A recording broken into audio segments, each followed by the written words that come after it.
Alright, bro, what's going on, y'all?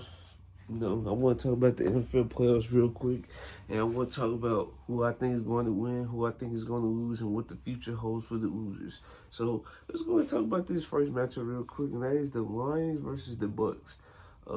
This matchup is pretty interesting. A great offensive team that's going to be a great defensive team. So the Lions, I want to talk about them. The Lions, they have a great scheme in place. They got a great like two-back system where you have Thunder and Lightning. David Montgomery's more like Thunder. He's more the bruising back. He's gonna get the goal line touches. He's gonna take most of the load. While Jameer Gibbs, that is Lightning. Once he on the field, you try to play the pass if you want to. I think he's gonna be just a main receiving back. Once he get that outside run, you better be careful. You better contain the edges when you try. Once you meet up with Jameer Gibbs, because he can take like a 2 to 5 yard run. He can take that to 10 to 15, like just like that. So, I wouldn't like sleep on their running tag. I don't think folks haven't been sleeping on their running tag. It's just folks just haven't been able to really officially stop it consistently. Um, I know the Detroit Lions and Buccaneers, I think they faced up earlier this season because I think that was one of Jameson Williams' first game back in the fold. And I think the Lions actually beat them. So the Buccaneers obviously gonna be looking for revenge this time around. And I don't know. I don't know if the Bucks can do it, but I believe they have the defense to actually pull this thing off. Because here's the thing, Jared Goff, he's a solid quarterback, but if you try to get him to make plays out of structure or make him do things that he's really not comfortable doing, maybe you can freaking get squeak out a win. But your offense, you have to put up points on offense though, because it's so much stopping you can do with an offensive attack like this. You need to put up points when you get the stops. Now, I've been leaning towards the Buccaneers all playoff run, and it's crazy because I'm really not a Buccaneers type guy, to be honest with you. But as of late, and I saw them stop the Eagles offense efficiently, but the Eagles offense is pretty like basic. But now they're gonna have to face up a offense that's well rounded, and I don't know, man. I don't know if the Buccaneers offense is going to be producing at levels the Lions can reach. Uh, I've been leaning towards the Buccaneers all week, but I'm probably going to finally say I'll choose the Detroit Lions. The Buccaneers, yeah, they had a great game plan versus Jalen Hurts, but the thing is, the Lions are way different. They're gonna do a play action. They're gonna hit you up the middle of the field. They have deep threats like Jameson Williams. They have like what's his name? I think was it Reynolds or something like that. He can kill you. They got Amon-Ra St. Brown. They got Sam Laporte. Like these guys are weapons, and these guys are getting used the correct way. Not how the Eagles was using Dallas Goedert, Devontae Smith and the crew. That's not how they use. Detroit Lions will make sure you in the right spot. It's all about how Jared Goff going to perform once you get off his spot, because the Buccaneers, they're gonna send a bunch of blitzes his way. They're gonna send a bunch of blitzes his way. So he gotta be prepared for it. So I say the Lions by probably like 2 touchdowns. And the future hold for the Bucks. So thing is with the Bucks, I believe they will re-sign Baker Mayfield, and I do believe if a QB falls in the second round, like Will Levis did, I feel like the Buccaneers should try to get that QB, because I feel like Baker Mayfield, yes, he's solid. I believe he should get re-signed to like a 2-3 year deal. I also feel like they should get somebody to want to end up replacing him, like what they tried to do with Kyle Trask and Tom Brady. Kyle Trask, he definitely wasn't on, like he wasn't really a great prospect, to be real with you. So it was like no chance he was gonna start this year, because that's why they brought in Baker Mayfield. So I believe they should bring in, if J.J. McCarthy fall in the second round, the Buccaneers should try to get on that. If Jay Daniels fall to the second round, they should try to get on that. If any of these QBs, top ranked QBs, fall to the second round, I feel like they should go after it. I feel like they should go after it. And I think they might have to miss out on Mike Evans this year, because I feel like he probably gonna be too out of reach for the Buccaneers liking. So they probably gonna have to replace him at the receiver spot. And yeah, that's all I really got for the Buccaneers and what I think of their offseason plans. So let's go ahead and go to this next game we'll talk about. And we will stay in the NFC, and that is the Packers and the 49ers. So the Packers and the 49ers is pretty interesting because they have like long.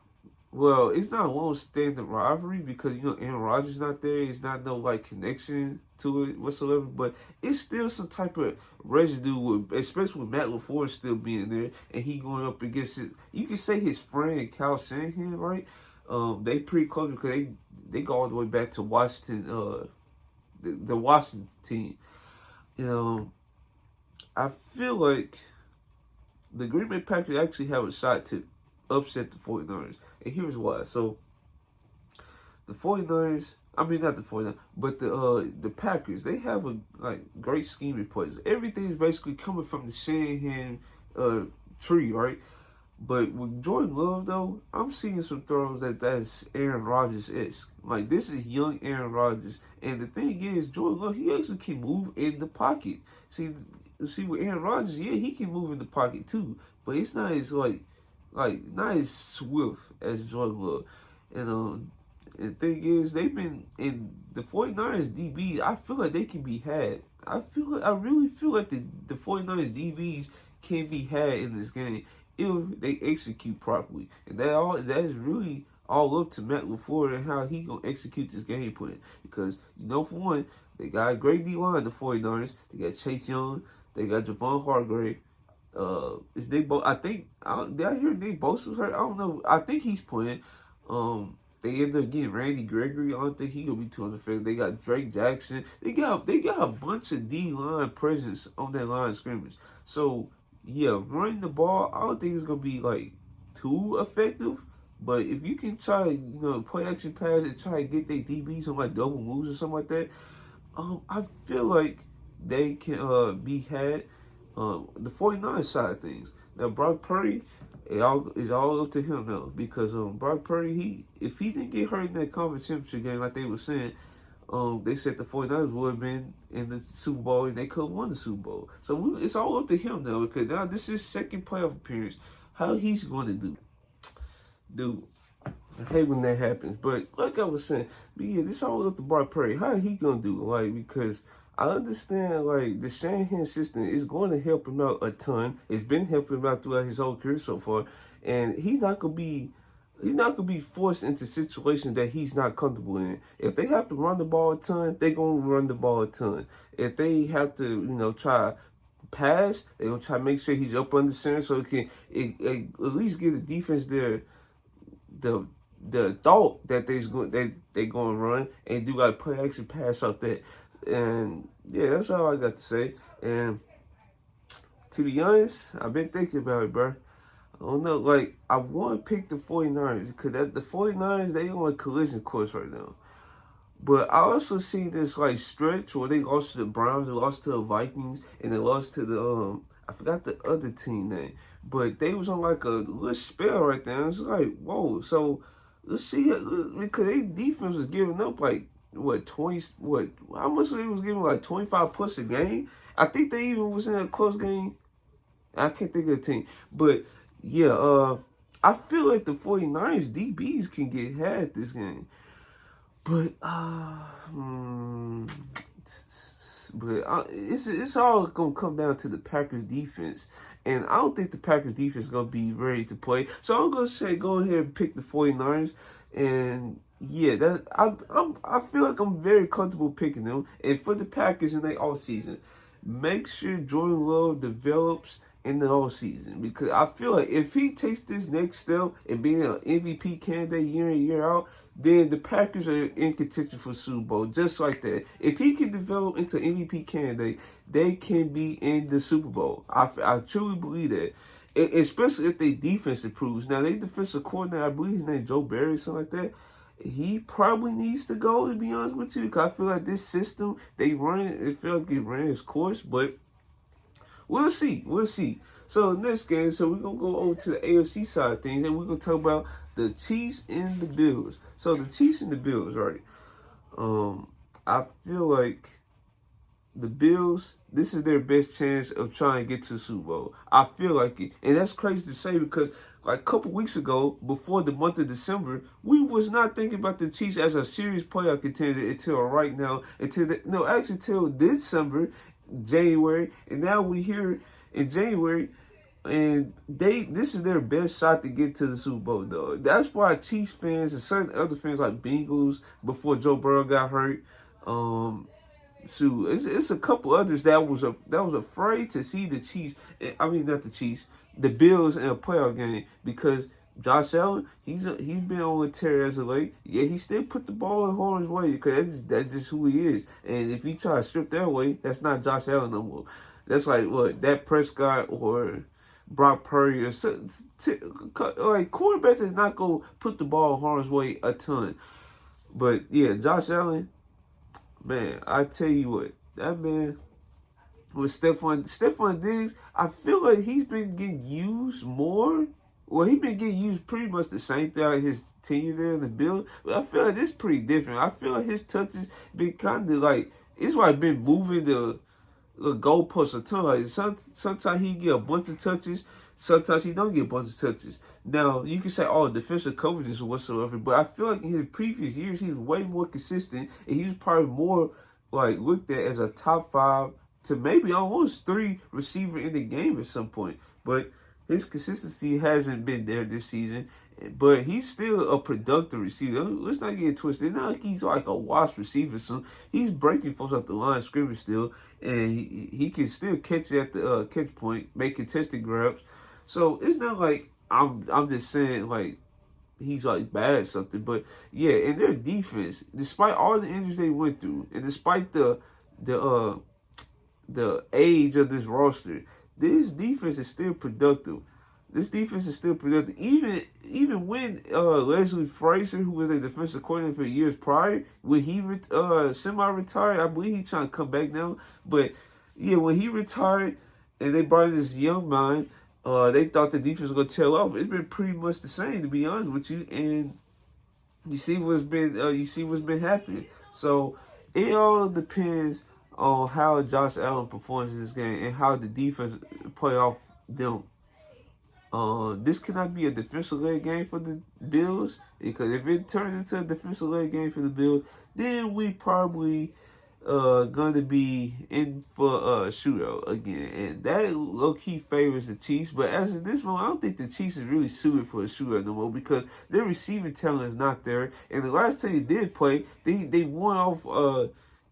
Kadarius Toney was offsides, so and it wasn't really even high scoring like they. Well, I think it was like, was it? I think it's in the high 20s, but that's not high scoring nowadays.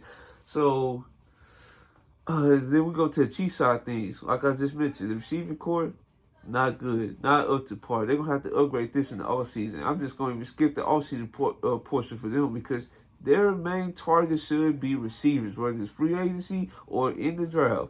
Like Rasheed Rice, he's nice, but Tony, Scott Moore, MVS, and Watson, I believe he's straight, but he's not really that guy really. But he could be a depth receiver for them. But like I said, McCole Hardman, MVS, Scott Moore, Kadarius Toney, those guys need to be like either shipped off or their roles need to be smaller next year. That is for certain. And yeah, but they defense though, I've been very impressed with the Chiefs defense though. Their defense has been the best in the league. Like it started out as being one of the weak links. Now it's like one of the best, which is good for this. Man, that's crazy how that happened 2 times in one video recording. But like I was saying, this version of the Chiefs definitely lucked out of having great defense, because if they didn't have a great defense whatsoever, this team would probably have been a tanking team like what we see with the Chargers right now. They wouldn't be in that situation if the defense wasn't good at all, because the Chargers is a prime example of an offense that's okay to good, then a defense that's even worse. That's very bad. So yeah, that's all I really got to say about that. So let's go. So yeah, like I was saying, in the offseason, I already told y'all, receiver. They need to upgrade receiver and go from there. And also retain what's his name? L'Jarius Sneed. That's really they two main for. Oh, also Chris Jones, but I don't think Chris Jones might price them out. So I don't think they're gonna get Chris Jones. I think with Jerry Sneed and upgrade the receivers should be their main priorities. Okay, so let's go to the next matchup. That's the Texans and the Ravens. This is a weird matchup because I just saw that Marlon Humphrey is going to be out for this game, which is unfortunate for the Ravens, but it's very good for the Texans though. But even then, I feel like their defense is still good enough to actually get this job done. I'm not gonna say it's easy because the Texas offense is very proficient, and here's why. So Bobby Slowick, he's gonna be upcoming for a head coaching job. He just got done with his interview with the Titans, which is good. But like I said, he's a very good offensive mind. His blocking scheme is very impressive. Like everything is like suited well for the offensive lineman that he's coaching for, because everything's very like tight and condensed. You don't know where to just run or pass, and then sometimes when the receiver or tight end or something, they go out for like a route. It's like a mini chip or something, or give they space a little bit, and they can run their routes and stuff like that, and give the time for the offensive lineman to set their feet and get like a quick set, and then the offensive line, and then you already have guys like Wormy Tunsil giving him an advantage at the line of scrimmage, even though he been getting called for a lot. What they call dang, what's the he been getting called for a lot. He been jumping at the line of scrimmage as well. I don't know why I can't think of the call right now, but yeah, he's been but that's really the only thing you could say that's been a detriment to Wormy Tunsil this season. But I like Nico Collins. I think he's definitely breaking out, but I don't think with this Ravens defense, he needs somebody to help him out. Dalton Schultz, he gotta come try to help him out. Who else? Robert Woods, somebody. I think they can play Hutchinson, but they only use Hutchinson in like jet sweep situations. So yeah, I don't know, man. They Ravens defense is nothing to play with, even with Marlon Humphrey missing games. And with Marlon Humphrey missing games, not like they haven't played games without him. They have, and they look pretty good. So let's see the next. Oh yeah, the Ravens offense. The Ravens offense. I don't know. This Ravens offense has been very improved with Mark Jackson MVP candidate. He's actually using his arm talent. And then you couple that with his arm talent push the run game. He's still elusive outside the pocket. You have to worry about that. Your defense can give him angles to run outside, inside the pocket and stuff like that. And the scheme, the 49ers thought that was going to work. That worked on Jalen Hurts. It did not work over Lamar Jackson whatsoever. He was just demolishing their defense. And the 49ers defense is one of the best in the league. So that's to tell you all you need to know.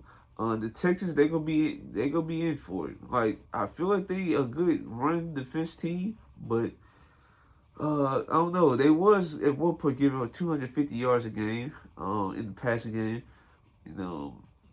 I feel like this Texas team need a lot more experience coming into next season, especially since next season they probably gonna lose Bobby Slowick to a head coaching position. I don't know where though. But they gonna have to get adjusted to a new play caller in between the ears, and hopefully the offense don't drop off a ton. But you always there's always a fear when your offensive coordinator leads to another team, because man, it can get ugly, as we saw with the Eagles situations. But yeah, the score I would go with, I'll probably say. I'd probably say a 2-score game, in my opinion. Now, for the Bills Chiefs, I say that's like a 1-score game, maybe even a field goal type difference in that game. But for the Texans and the Texans Ravens game and the Lions and Bucks game, I believe that's gonna be like a separation of 2 scores. So yeah, if you guys like this video, like, comment, subscribe. This is your boy Terrell, and I'm out.